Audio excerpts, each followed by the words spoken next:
Hey guys, Mike, IronTrap Garage, and today we have a little bonus video for you guys on Matt's trip up to visit Ronnie Roadster. There was just so much footage. Matt basically just turned the camera on and him and Ronnie just talked, and I missed a few clips that were pretty important. So basically this video is how an Arden overhead valve conversion works. Ronnie basically takes the valve train out of one of the Ardens sitting on a test stand to show you guys the inner workings of how the Arden overhead valve conversion works and some of the parts and a few of the little tricks that he does to the block so everything works correctly. So thank you guys for watching. We appreciate it. Enjoy the video.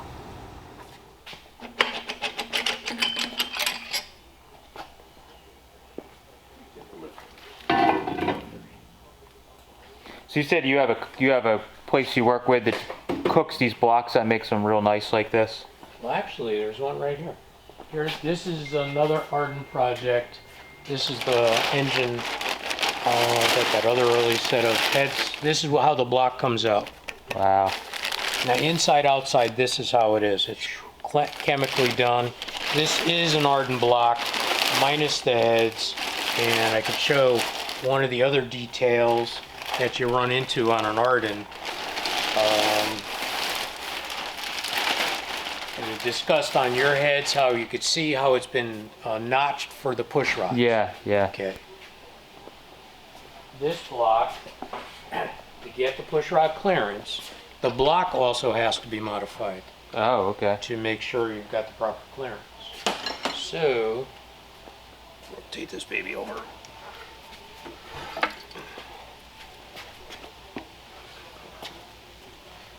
Here's an example of what you have to do.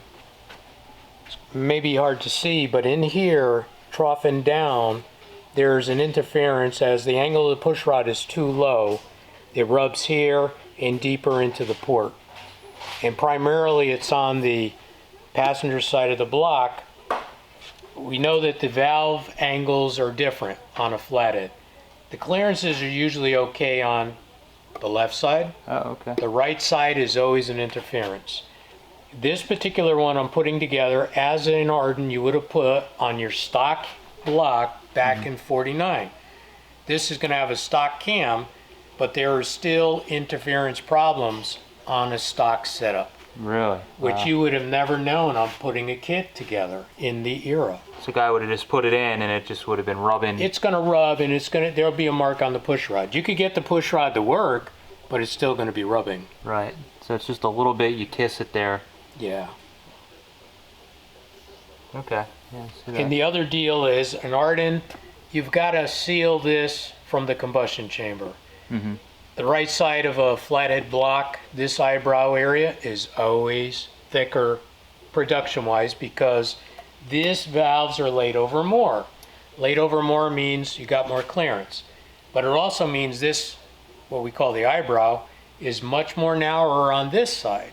So on an Arden, we always take and deck it more on the left, off the crank center line when I measure it out on the mill, deck this side to get a more sealing surface, and now take this deck down so that at least the deck heights are identical to the crank center line. And now get a bit more sealing area to keep the head gasket sealed. So this side, like you said, you didn't have to actually... Yeah, this is much wider than you would normally see. Mm-hmm. Even though it doesn't look like it's a lot, this is more than satisfactory. I hand make the copper head gaskets, so I know what the gaskets will hold.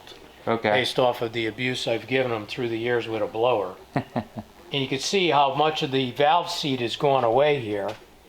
Because that would be a seat, but we got to take this material down.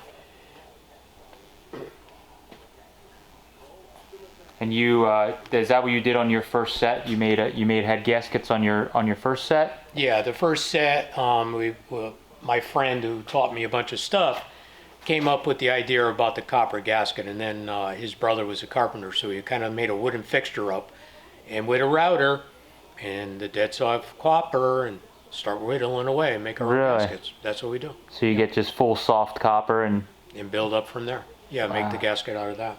That's cool. And because you could do it, you could fiddle around with the different bore diameters. This is an 1/8 over. This is a 125 over. This one here is a 40 over. So this one here, actually, you just used there was at one time a small there was a production Arden head gasket made. This one actually has a set of actual head gaskets on it, not the copper ones. Okay. Which are working out, so I'm going to leave those alone. Because it takes some time whittling the piece of copper Oh, I bet. with all the little chipper things flying around. So when the time comes, I'll try to do 3 or 4 sets at a time because it's not a happy time Right. doing it. Oh yeah, I bet. And you make extras for the race cars? Yeah, the race cars, I always have an extra set with me. And the nice thing about the solid copper opposed to the compositions, if you don't damage it and don't drop it on the ground, it's a lifetime gasket. Just keep reusing it. Wow. Even the head gaskets on my flathead race engine are solid copper. I just keep reusing them. As long as I don't blow them out. Yeah, yeah. See, that's what the Arden lifter looks like. It looks like a milk bottle. That's the ones that you or Ferguson makes, or you? This here is actually the original lifters are Buick straight eights that the tops are put on by Arden, and in effect this is something that was put together using the Buick body, and these were specially machined to go to it, which emulate the original Arden lifter.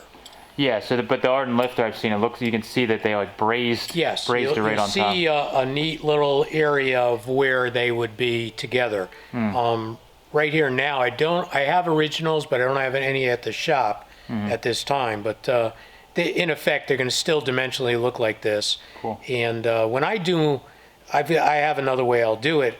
I'll actually use a piece of aluminum between this area and use a Smith Brothers pushrod cup to make the lifter a little lighter, because some of my stuff I do a little different. Yeah. These were done by someone else, and it just made my life easier just to get these here. Yeah. These aren't the Ferguson ones, though. Not sure how Don's is, because I've never gotten a complete kit of his. Okay. Never needed to do that yet. So the original kit, you would just pull out your flathead lifter You just and then drop these in. drop it in. And because the pushrod angle is so severe, that lifter's got to be way up there to make this all work. The exhaust is really a very, very long pushrod, but it's got to be up that high to not dig deeper into that the guide hole and rub against that there valve seat area. So that that pivot point has to be raised.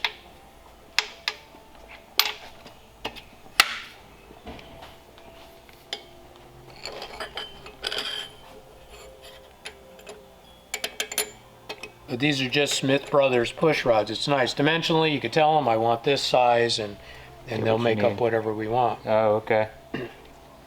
And then pretty much once the rocker shaft assembly's on, bolted down, should work just like a conventional engine pretty much. Yeah. You know, there's no real secret to that.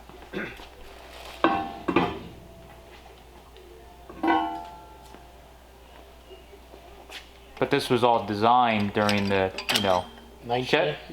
Chevy didn't have, was it 48, 47? 47. 47, so. The blueprint date, the actual blueprint date for the Arden heads are dated September 1947. Okay. If you think back in that era, to do something like this. That's what I was thinking, Cadillac didn't even have their overhead valve engine out yet. Yeah, it was getting close to that time. Yeah.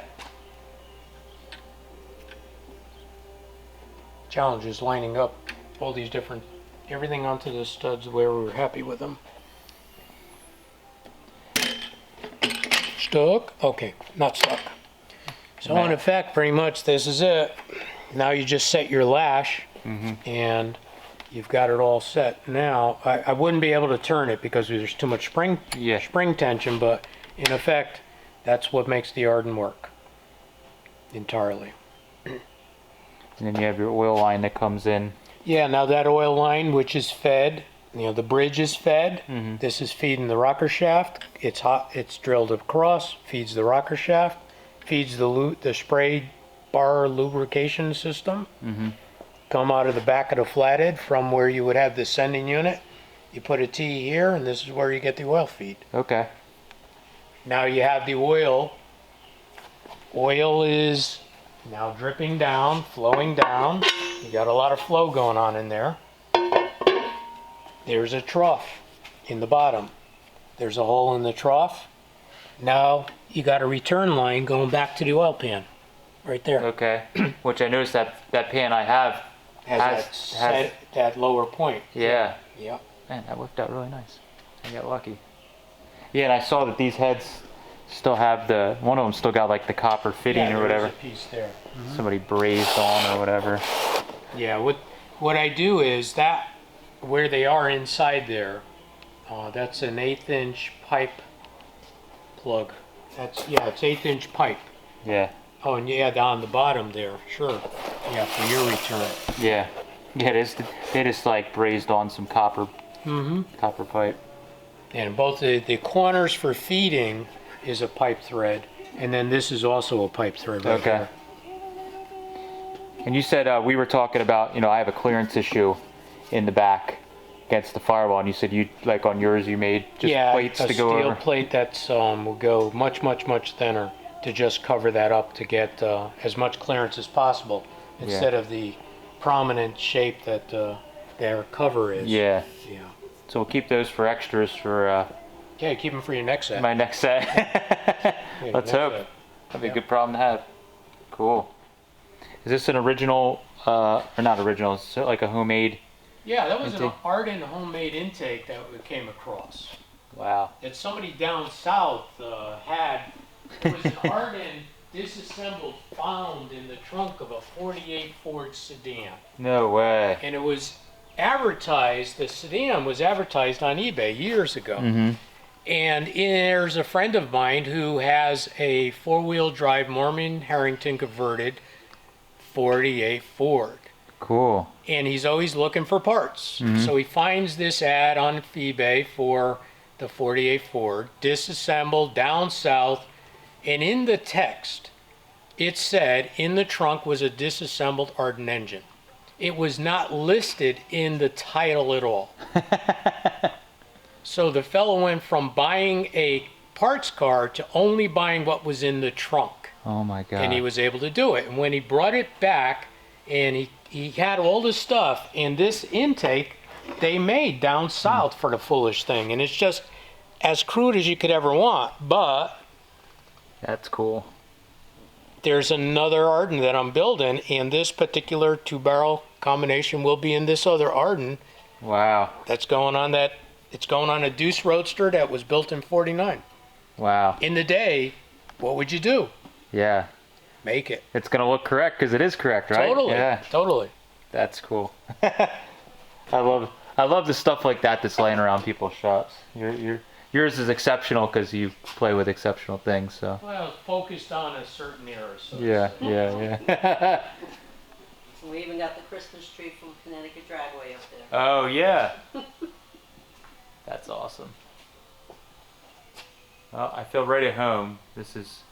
My shop's not quite as good as stuff, but I got pretty good stuff, but not stacked as high as you do. I gotta catch up.